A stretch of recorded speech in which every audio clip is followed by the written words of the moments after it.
आप सब? उम्मीद है आप सब खैरियत से हैं और बिल्कुल अच्छी सेहत के साथ हैं।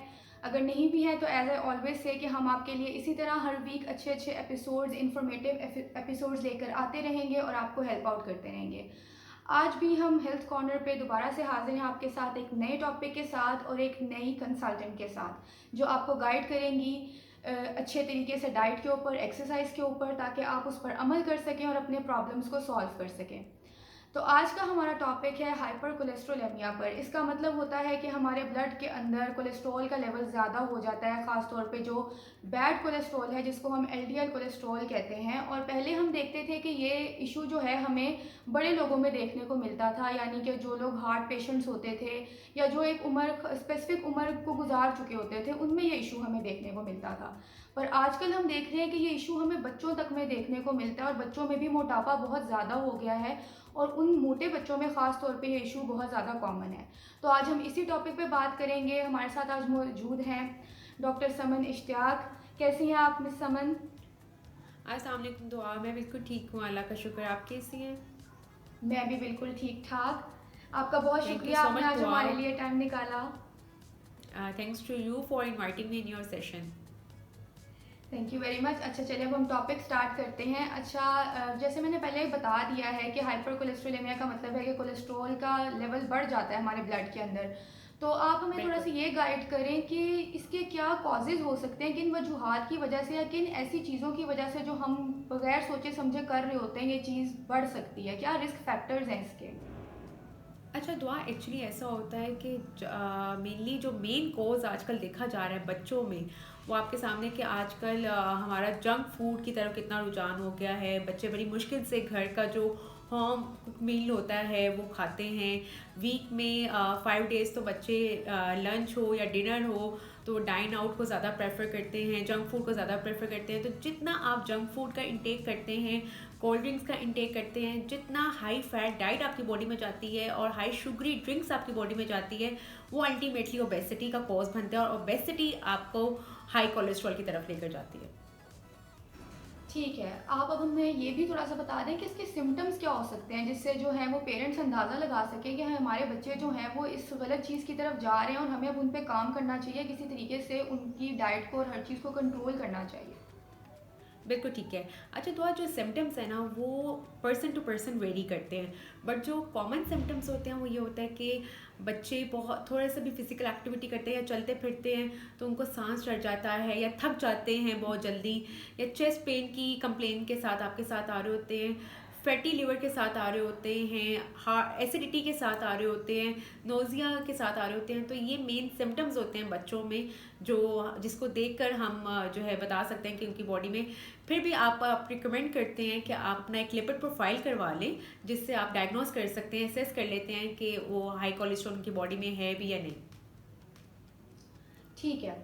अच्छा तो मैम समन आप हमें ये भी थोड़ा सा गाइड कर दें कि इसके लिए कोई ऐसी डाइटरी मॉडिफिकेशंस या कोई लाइफस्टाइल मॉडिफिकेशंस जो हम अपने बच्चों को रिकमेंड कर सकते हैं या उनकी लाइफ में शामिल कर सकते हैं जिससे वो जो है वो इस चीज़ से बच सकें या इसको रिवर्स किया जा सके अगर वो ऑलरेडी मोटापे का शिकार हो चुके हैं।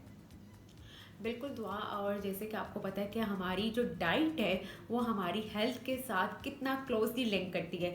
जैसे बिल्कुल। हमारी डाइटरी पैटर्न रहता है, जैसे आपका लाइफस्टाइल रहता है, अल्टीमेटली आपकी हेल्थ कंडीशन भी वैसी ही रहती है।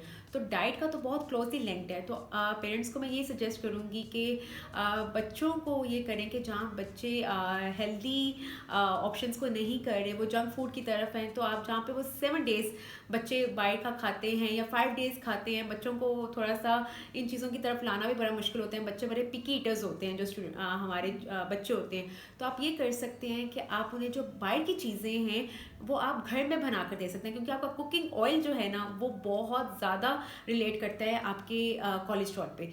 जिस कुकिंग ऑयल में बना हुआ खाना आप बच्चों को देंगे वो अल्टीमेटली आपका कोलेस्ट्रॉल भी इंक्रीज़ करवा सकता है और आपका कोलेस्ट्रॉल कम भी करवा सकता है। तो बच्चों को प्रेफर करें कि जो बाहर के तले हुए चीज़ों में खा रहे हैं, खाना तले हुए तेल में बनी हुई या बाहर का जो कुकिंग ऑयल है उसमें यूज़ करें, जंक फूड यूज़ करें, वो ही आप चीज़ें घर में बच्चों को बनाकर वो चीज़ें आप दे सकते हैं। प्रेफर करें कि ज़्यादा फ्रूट्स और वेजिटेबल्स का इंटेक रहे और ज़्यादा उनका वाटर इंटेक अच्छा रहे। फिजिकल एक्टिविटी को एंगेज बच्चों की लाइफ में प्लीज़ ज़रूर करें, ताकि डाइट के साथ साथ वो फिज़िकली बहुत हेल्दी रहे। अच्छा, अब ये बात होने के बाद हम आते हैं सप्लीमेंट्स की तरफ। तो मैम समन, हमारे ना इस प्रोग्राम का फॉर्मेट है कि हम लोग कुछ सप्लीमेंट्स भी रिकमेंड करते हैं, बट एज़ हमारा टॉपिक आज बच्चों के केस में है, लेकिन स्टिल अगर कोई ऐसी चीज़ है जो आप रिकमेंड करना चाहें बच्चों के लिए या उनके पेरेंट्स के लिए भी, या ओवरऑल ही जिनके कोलेस्ट्रॉल लेवल्स हाई रहते हैं, उनको अगर आप कोई स्पेशल सप्लीमेंट्स रिकमेंड करना चाहें तो वो भी आप बता दें। ठीक हो गया। अच्छा, तो वहाँ ऐसा है कि जो सप्लीमेंट्स है ना, मैं हमेशा ये कहती हूँ कि जो आपकी ऑर्गेनिक डाइट का आपकी हेल्थ पे इफेक्ट है ना, वो हम सप्लीमेंटेशंस के थ्रू नहीं पूरा कर सकते। तो प्रेफर करें कि आप हेल्दी ऑप्शंस को अपनाएं। आप फ्रेश फ्रूट्स, फ्रेश वेजिटेबल्स को अपनी ज़िंदगी में ऐड ऑन करें डेली डाइट में। आप फ्रेश जूसेस को ऐड ऑन करें।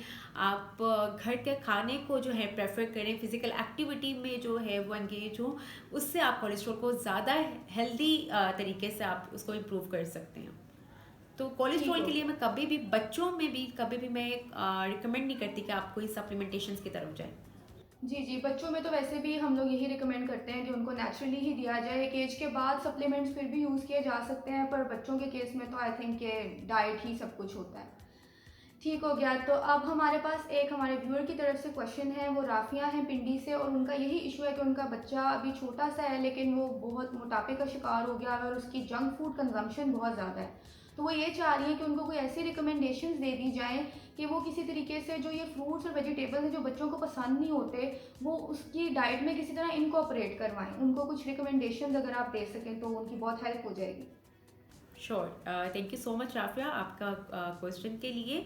और बड़ा अच्छा क्वेश्चन किया आपने, और मेन कंसर्न हमें होना भी चाहिए, क्योंकि बच्चों का जिस तरह रुझान हो गया है जंक फूड की तरफ और फिजिकल एक्टिविटी बिल्कुल कम हो गई है, तो बच्चे ओबेसिटी की तरफ जाते हैं। ओबेसिटी की तरफ जाते हैं तो हम बच्चे को देख रहे हैं, बच्चों को, कि उनके ये क्रॉनिक डिजीज़ के जो लेवल्स हैं वो पीक लेवल पे जा रहे हैं। तो ये एक परेशानी की वजूहत तो है, तो ये पेरेंट्स को इस चीज़ पे कंसर्न भी होना चाहिए। इसमें आप काफ़ी ऐसे कर सकती हैं कि आप स्मॉल स्टेप्स ले सकती हैं कि आप बच्चे को स्मॉल फ्रीक्वेंट मील्स जो हैं घर के, वो आप ऐड ऑन करवाएं। आपको जैसे मैंने बताया कि अगर बच्चे डाइन आउट को प्रेफर करते हैं, तो जो चीज़ें वो बाहर जंक फूड की खा रहे हैं वो आप घर के कुकिंग ऑयल में बनाकर बच्चों के आगे प्रेजेंट करें। सेकेंडली, फ्रूट अगर वो वैसे नहीं खा रहे रॉ फॉर्म में, तो आप सैलड्स की फॉर्म में, स्मूदीज़ की फॉर्म में, शेक्स की फॉर्म में दे सकते हैं। लेकिन दूध भी मलाई के बगैर वाला हो, ताकि फैट कंटेंट बच्चे की बॉडी में बिल्कुल नहीं जाना चाहिए। आप फ्रूट जूसेस की फॉर्म में दे सकते हैं। और वेजिटेबल्स जो हैं, आप उन्हें अगर वेजिटेबल वैसे नहीं खाते तो बच्चों को आप वेजिटेबल सैंडविचेस बनाकर वेजिटेबल ऑमलेट के थ्रू जो है वो दे सकते हैं। आप उन्हें वेजिटेबल राइस की फॉर्म में दे सकते हैं। किसी तरह बच्चों की बॉडी में वो चीज़ें कंज्यूम ज़रूर होनी चाहिए। इसके साथ साथ कोलेस्ट्रॉल के में आपके जो नट्स हैं वो बहुत बेनिफिशियल हैं। उसमें ओमेगा 3 ओमेगा 6 होते हैं, जो आपके कोलेस्ट्रॉल को ओवरकम करने में हेल्प आउट करते हैं। तो आप 7 से 8 बादाम, 2 से 3 वॉलनट्स जो हैं, अखरोट, वो अपने बच्चों की डाइट में डेली रूटीन में ज़रूर ऐड ऑन करें। चलें, ठीक है ma'am Saman, thank you so much. आपने बहुत अच्छा मशवरा दिया है। राफ़िया को भी ज़रूर इससे ज़रूर हेल्प मिली होगी और हमारे बाकी के व्यूअर्स को भी इससे ज़रूर हेल्प मिली होगी। And thank you so much, आपने आज हमारे लिए टाइम निकाला और हमें इतना अच्छा जो वैल्यूएबल इन्फॉर्मेशन है आपने हमें डिलीवर की, हमारे व्यूअर्स को डिलीवर की। Thank you very much ma'am Saman. फिर हम आपको थैंक यू सो दोबारा मच। किसी एपिसोड में ज़रूर बुलाएंगे और आपसे ज़रूर डिस्कशन Sure. करेंगे किसी दूसरे टॉपिक थैंक पे। You so much. अल्लाह हाफिज़। Okay viewers, thank you so much ये एपिसोड देखने के लिए। हम आपको मिलेंगे नेक्स्ट वीक एक नए एपिसोड के साथ और एक नई कंसल्टेंट के साथ। तब तक के लिए अल्लाह हाफिज़।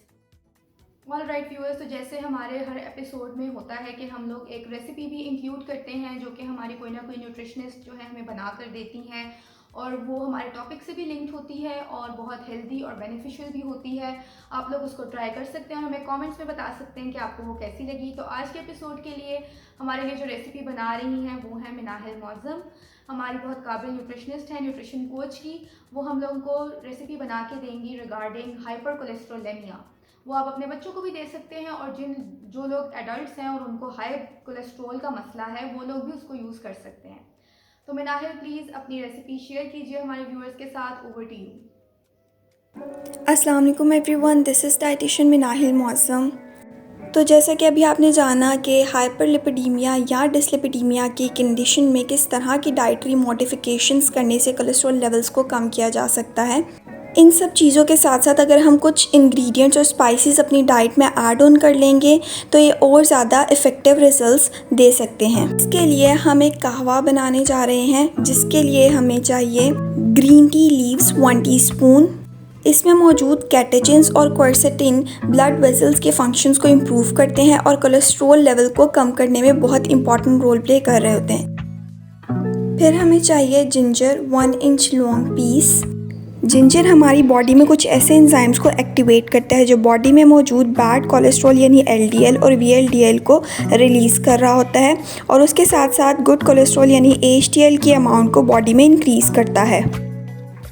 इसके साथ हम ऐड करेंगे सिनेमन की 1 इंच लॉन्ग स्टिक। सिनेमन अपनी एंटीऑक्सीडेंट प्रॉपर्टीज़ की वजह से हमारी ब्लड वेसल्स की स्ट्रेंथ को इम्प्रूव करती हैं। उसके साथ साथ हमारे lipid profile, blood glucose levels और वेट को मैनेज करने में बहुत इंपॉर्टेंट रोल प्ले करती हैं। क्लोव्स यानी लौंग में मौजूद यूगिनॉल हमारी बॉडी में से बैड कोलेस्ट्रॉल यानी एलडीएल, वीएलडीएल और ट्राइग्लिसराइड्स को एक्सक्रीट आउट करते हैं और हार्ट हेल्थ को प्रमोट करने में बहुत इंपॉर्टेंट रोल प्ले करती हैं। फिर आते हैं लेमन, जो कि हम 1 टीस्पून ऐड करेंगे। ये विटामिन सी, फ्लेवोनॉइड्स और सॉल्युबल फाइबर का बहुत बेहतरीन ज़रिया है। अब सबसे पहले 2 कप पानी में हम ड्राई इंग्रेडिएंट्स ऐड करेंगे और उसे उस वक्त तक पकाएंगे जब तक वो 1 कप ना रह जाए। लेमन जूस हम इसमें लास्ट में ऐड करेंगे। उसके साथ साथ अगर आप चाहें तो इसमें हनी भी 1 टीस्पून ऐड कर सकते हैं।